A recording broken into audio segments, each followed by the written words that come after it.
Punch the sky, Spaceman Joe. Yeah. Tier 1, crazy hand. Okay, let's go. Let's get in. Oh, good beehive. Let's get into this, everyone. Paranormal news coming right at you. Werewolf Radar's paranormal news. We have a couple of stories to talk about this week, but first, let's get in introductions. I am Roger. I am the one known as Jordan. I am the one known as the absence of Nate. Oh, Now spooky. I turn off my camera.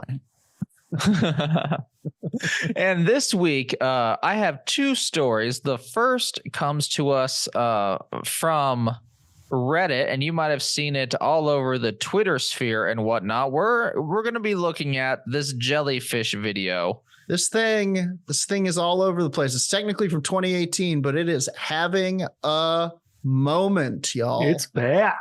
It is. Let's play this baby. thing right here for you. I probably ruined the aspect ratio of the video. I got to edit, but that's my problem. I think it was like just released or whatever, Yes.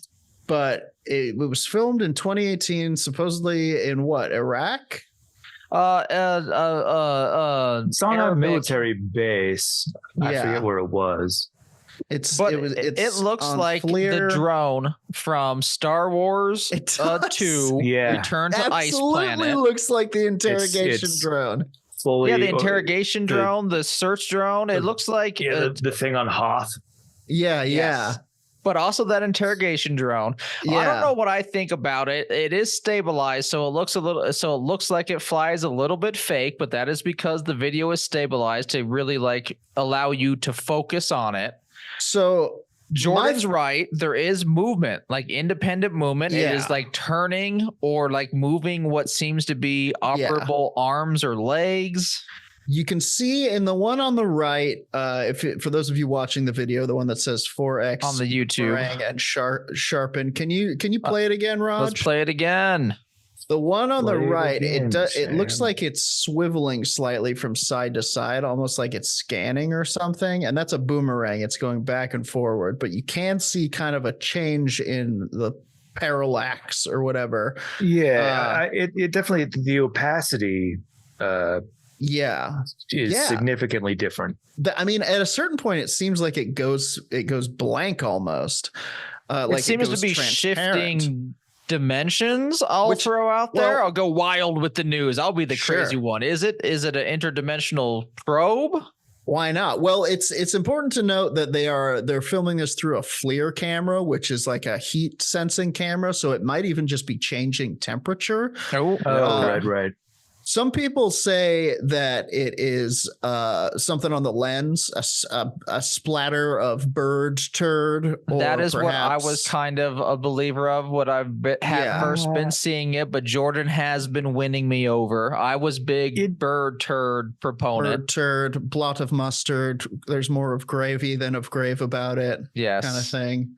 But Jordan is winning me over with these analysis of the evidence. There's a cursor on the screen that you Let can me go see, back to it. which is part of the apparatus of the filming, and the cursor moves independent of the object. So the object will move, like right there. You can see the cursor moves, but the object stays on its course, which means that it's not on the screen. It's not it's not on the lens. Yeah, it's not moving with the lens. Exactly. Unless the crosshairs were added after for some reason.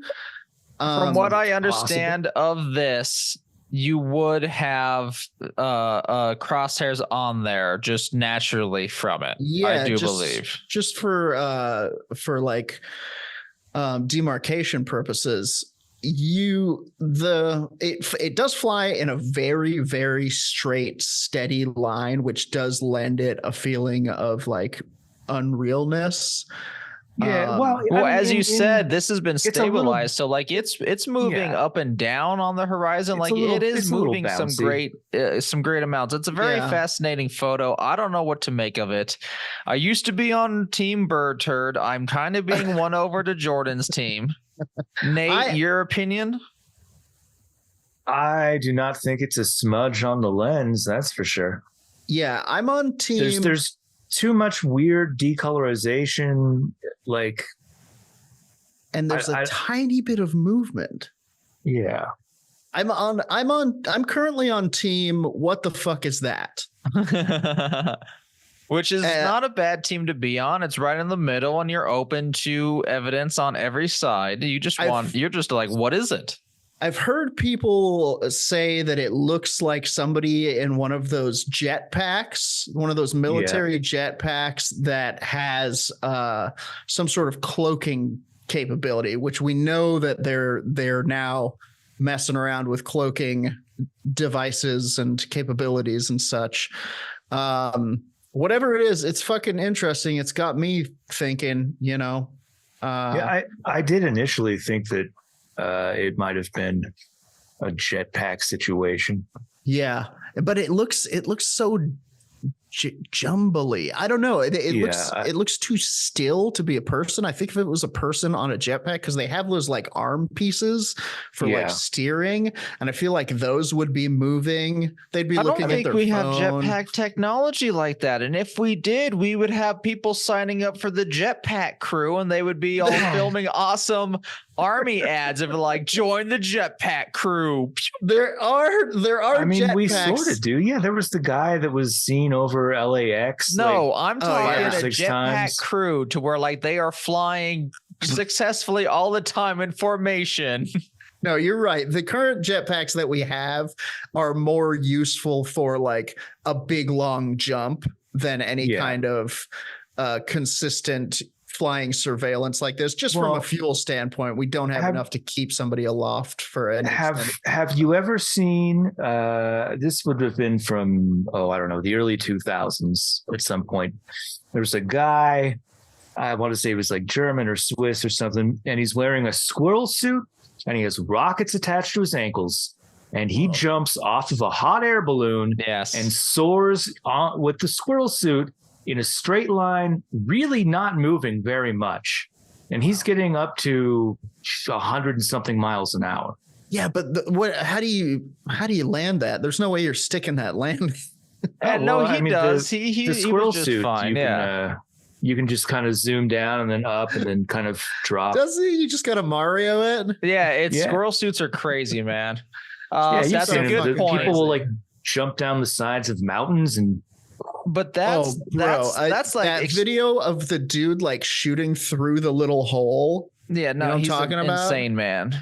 A guy died doing it not too long after that, where it's like, that's Yeah, I mean, you shouldn't be doing the risk these you do. Things, that's different though. Like this guy would be hovering, like his legs would be down, and that technology doesn't exist. So it does. Look it up. Look up military jetpack. There's a video of a guy jumping from one battleship to another one and just like setting down. They have a jetpack, and then they have two handheld like thrusters that they use to steer it. And it's not like what we've just seen. It's not that. It's not stable like that. He's definitely, when he's up there, he's definitely like, and that level of jetpack technology, I think we had that in the 1960s. Yeah, and you've got like 15 minutes on one of those things tops. Yeah, there's a Sean Connery James Bond, like an early one, where he enters the film with a jetpack, and it's one of those. Yeah. Oh, yeah. And one of those ones with the little. Yeah, and they fully like were using extant technology. Yeah, one of those ones where if you put your legs in the wrong place, that's you'll burn them off. You will not have legs. Yeah. All right. Well, let's wrap up that one, and now let's talk about what Lexington, Kentucky's up to. Hey, isn't that where the goblins came from? It is. Yeah. We're not talking about them. Okay. So love those goblins though. In Lexington, Kentucky, and I'm getting this from visitlex.com. Their board of tourism put out a press release that goes as such: Lexington, Kentucky, recent UFO revelations and advances in deep space imaging have fueled the belief that we are not alone in the universe. Seizing the moment, visit Lex. The Lexington Convention and Visitors Bureau created an advertising campaign that goes beyond the usual travel markets, way beyond. Okay. Whoa. Using an infrared laser, Visit Lex and a team of scientists and scholars from Lexington beamed a message toward potentially habitable planets in the TRAPPIST-1 solar system 40 light years away. The message was sent from the Kentucky Horse Park and is intended to invite extraterrestrials to travel to Lexington. Visit beautiful Lexington. And this is a video-heavy episode of the news, so subscribe to the podcast. This is why you do it. Here's an ad for that message. Amazing. I really hope it's just the name of a bunch of horses that have won the Kentucky Derby. It's a very horse-heavy message. Oh, nope. That we as a species have ever sent out a travel ad inviting aliens to come visit. Lexington, Kentucky just beamed the world's first interstellar travel ad into outer space. With the help of local scientists and scholars, Visit Lex created an advertising campaign designed to invite extraterrestrials to visit Lexington.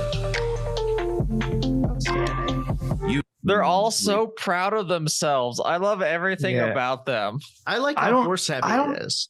I don't think they know how radio and television signals work, or at least used to work.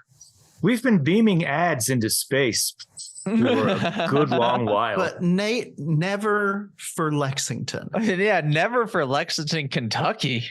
Maybe that's I the thing. occasionally see those like Visit Kentucky ads or Texas vacation ads. Yeah, shit but now like that. aliens are going to get one and they'll be like, look at this noble horse. I would love to retrieve its stem cells. It's a very horse-heavy message. Let's Using continue. a modified laser, the message was aimed Mint at julep. We've TRAPPIST-1 only had stars, Romulan 40 julep. light years away. We're targeting the TRAPPIST-1 system because we might actually get an answer in somebody's lifetime if there's somebody there watching. But the reason scientists have been interested in it lately is because of the large number of planets that it has and what it's considered to be the habitable zone. So there could be life there. Why not send a signal and see if they answer? The message contains a bitmap key with prime numbers, the elements of life, molecules for water, ethanol, and dopamine, plus horses and Lexington's iconic bluegrass landscape. This is just a remix of the Voyager gold record. Yeah, truly. This says water and ethanol, elements of bourbon, and then dopamine because Lexington hilarious. is fun. Hilarious. And then several other pictures that aliens will not understand. This says horses and humans, the horse capital of the galaxy. That is true. That is. Well, we don't know that that's true. What if the Trappists have an entire, what if their whole thing is like running horses around Saturn's rings? What if they have just Like sent this to a planet of all horses and started a war? That's exactly what I was just going to say. Then We are the horse center of the galaxy, and we'll prove it. I think what would have Through to happen blood. there is that our intrepid scientists would need to breed, or rather interbreed, a centaur who would be the messiah for both planets. Sure. The centaur of the galaxy, if you will. That's a good plan. Exactly. All right, Monstroko, get on it. The message also contained a collection of images representing Lexington, a selfie from the transmission event, and an audio recording from local blues legend T.D. Young. Of all of the things that we've been beaming into space, why not a positive, friendly message? I think saying, hey, we're nice and friendly people, and we have horses and bourbon and dopamine. Don't eat us. We have this neat hub of creativity. It's just people who get to have the freedom to think a little bit differently. It does seem as if it's a place that is very welcoming. All of the messages we've sent so far have been, fuck you. What, bitch? They all happen. That if you try something. If you play the B-side of the Golden Record we put on Voyager 1 or 2, I don't remember. It's literally just Carl Sagan going, yo, fuck you, aliens. Yeah, try something, bitch. Like the B-side is some deep cuts. We got fucking dopamine and whiskey. We are on one. What? Boy, and that's there's a good chance that the aliens show up, get totally fucking wasted, and vaporize half of Kentucky. I'm fully expecting like the next news out of this story to just be like Lexington missing. Huge scorch mark, all that remains of Lexington. It's a really cool thing that I found in the news. Like, all jokes aside, it would be really cool if like we sent a travel ad of any place and they actually responded to that with some interest, or perhaps what I fear, and the aliens just going, no thank you. Yeah, or just like, why would we go there? Why don't you come here? Yeah. Yeah. Why don't you beam your ass up this way? Why don't you I'm so tired after work. Yeah. Look, we're all adults here, planet to planet. We're however many billions of years old is this civilization. Yeah. We're not leaving the house for anybody. I'm sorry. Yeah. Man. But that's been the news, everyone. Let's wrap this up. There was some serious stuff. I don't know what to make of that jellyfish UFO, truly. I was like I said, team smudge on the lens, but I just don't. You won me over. There's a lot of things I got to think about. Yes. Welcome to team What the Hell Is That? And then, of course, what if maybe in 80 years, if we're all still alive because of what the government wants to do to its working class? Mm-hmm. What it already did with the vaccines, Roger. Oh, no. Which ones? We get a message from another civilization. That'd be fucking crazy. Yeah, that would be pretty wild. And they're like, we wish to see Lexington. We love horses. And dopamine. May we drink your dopamine? Brett, we've come for your dopamine. And the great dopamine harvest of Lexington begins. We've made a strong tactical error here. Yeah, we never letting them know what's inside of our brains. Never should have told them about the dopamine. All right, let's wrap this up. Thank you, everyone, for listening. We love your support and your patronage. If you can, give us a 5-star review wherever you listen to this on it. We're a 5-star podcast on Spotify. Can you believe that shit? Stars.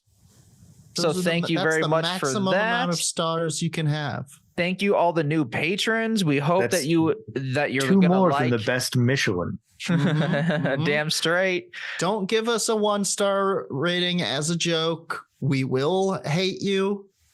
We'll take it personal. We will take it personally. We are very parasocial. We need you to like us. Please. We will find you. We have a very specific set of skills. Yes. You're in Lexington. I know it. We know about it. Our whole listenership's in Lexington, Kentucky. We'll find you. Mm-hmm. What else? We have, we're on the socials, but truly Discord's the best way to reach out to us. That on our Patreon. And our Patreon, that's where you can come help us financially with a donation, keep the radar running, help us become real podcasters like all those other podcasters, like your Rogans and your Last Houses on the Right and your Blepo, Monsters Among Us. We want to be like them. Chorpus the Clown. Let us be the new Chorpus the Clown and visit our Patreon. Left Wing Kiss Party. Grandpa's hair is not for sale. These are all real podcasts that do their thing full time, and we would like to join them. So if you can, patreon.com/werewolf radar, and you can actually reach out to us there. We're very active there and respond because it emails us and we are alerted. You don't have to be a paid member to do that. You can just be a free member and keep up to date when we release new extras, and eventually, think about it. Nabisco presents the Kroger Hour. Yep. That's my favorite one, truly. And you know why? It's a news-related podcast. I like it because they talk about Triscuits. It is mainly cracker-based. All right. We got a Twitch. Just Google Werewolf Radar. See our werewolfradar.com, our merch store. Just be Werewolf Radar heads. Always type in werewolf and Werewolf Radar, and also radars. Make that your top searches. Always be werewolfing. On the count of 3, we'll leave on a super duper seeker sign off line for one Dylan Gutierrez, Dark Council member extraordinaire, who suggested this maybe a millennia ago. Who knows? As time is secular and loopy. I'm learning from Alan Wake too. Time has no meaning in the radar space. Truly, we've been asleep for eons, and we haven't eaten since last Tuesday, which is just an hour ago for us. Time to feed. Time to feed. 1, 2, 3. Suspect Time the void. Spaceman Joe. Remember?